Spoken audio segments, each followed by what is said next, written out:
Hi guys, Dr. Mike Dusa, MTFU Longevity Over 50, www.mtfucoach.com. Um, my site is down. It's being worked on, so I know many of you have been contacting me on that. We're working on it. We'll get it back up.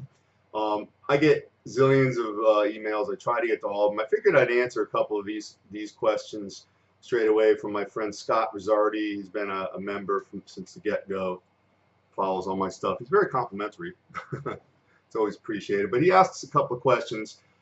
I have a question on one of your recent YouTube videos. You said no more cardio for you, just 45-minute workout. How do you split your workout up, and how much rest between sets? Well, intensity to me is defined by having a preset amount of work that you're going to do and finishing it in a very well circumscribed amount of time. Meaning, let's say you're going to do 30 sets. You can do those sets in an hour and a half, or you can do them in 45 minutes. Remember, we're never forsaking form and getting sloppy just to rush through something. We're just taking shorter rest intervals in between sets. Now, if you're going really heavy and you're trying to progressively go heavier and there's some utility to that, I don't know if I recommend this, because the rest that you have to take between sets when you're going heavier and heavier, it has to be long enough for you to get that refractory period where you gained enough rest, steam, and strength back to go even heavier the next set. So we're probably not talking about that here, but for what I'm doing right now, my workouts take 45 to 55 minutes. That's 2 body parts. Basically, I'm pretty much dynamic the whole time. I don't get on my phone very often at all. I will do so to take a video, which I put on here, or a photo, but generally the phone stays in the bag. And I'm going the whole time. I do a lot of supersets, trisets. I'm even starting to do giant sets. So I'm always moving. Generally, there is not much rest time at all. I do higher reps. It has been proven that high reps, let's say 20 to 30 reps versus 6 to 8 reps, both of those rep schemes will produce hypertrophy or growth. But the thing is, with the high reps, you have to go to failure. Okay, you have to go to failure, true failure with good form. However, those high reps, which will produce hypertrophy, if you go to failure, will not produce strength like they do with the lower reps. So I hope that answers that. He's got some other good questions here. Do you think that you can gain muscle by training with short rest periods? I like your views on training and life. I think all cardio, basically living in the gym, is useless. Thank you for the input. I appreciate that, but you know what? Everything exists for a reason. I don't think anything is useless. Utility to the individual, maybe not. I think if you take cardiovascular exercise in its pure essence, it's very good for the heart. Okay, it's good for the heart and lungs, and studies have shown that consistency over time in employing good, sensible cardiovascular exercise will actually produce new capillary beds that serve more nutrition and blood flow to the muscle beds, and take out more of the lactic acid and break down metabolites and cortisol and all that stuff. So it'll foster more growth. But as far as cardiovascular, doing cardio as a separate entity, doing your weight workout and then doing cardio afterward, I just find, number one, it's taking up way too much of my time. And the way I work out now, with the very high pace and high intensity, there's both an aerobic and anaerobic component in my workouts, in my weight workouts. Just ask a guy like Steve Davis, a champion from the 70s, a former Mr. World. His workout, he would say, was one big gigantic set. He would not stop the entire workout. Now, you can poo-poo that or say it's bad for this, that, or the other thing, but I take a look at the guy and he looks fantastic.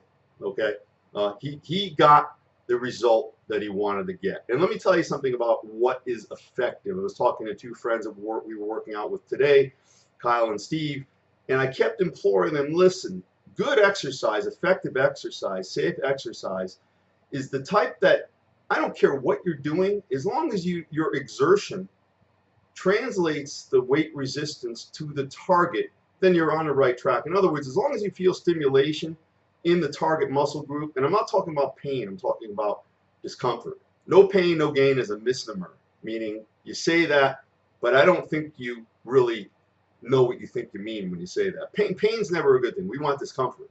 As long as you're getting in that target group, you're on the right track. So listen, there's many ways. There is no way, there is no one way to do things. You see a lot of people propagating that stuff. And as my regular disclaimer, I don't care if you agree with me or not. I truly, in fact, I hate even saying I don't care, because saying I don't care kind of implicates that maybe I do care. I don't. It doesn't matter. Let's see. I think more volume and definitely more rest from out of the gym is good. With the elimination of cardio, you can gain. Also, the diet is on point. Yeah, you know, let me put it to you this way. The tighter you are on your diet, the more exacting you are, as long as you find out what works for you, the better your results are going to be. You ham and egg it, you're slap ass, you do things on the fly, you miss meals, you kind of have cheat meals here and there.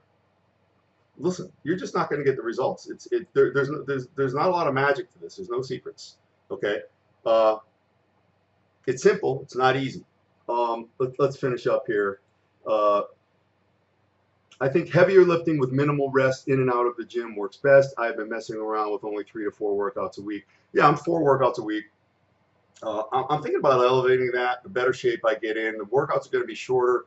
I'm actually thinking about going back to each body part every 3 to 4 days versus once a week.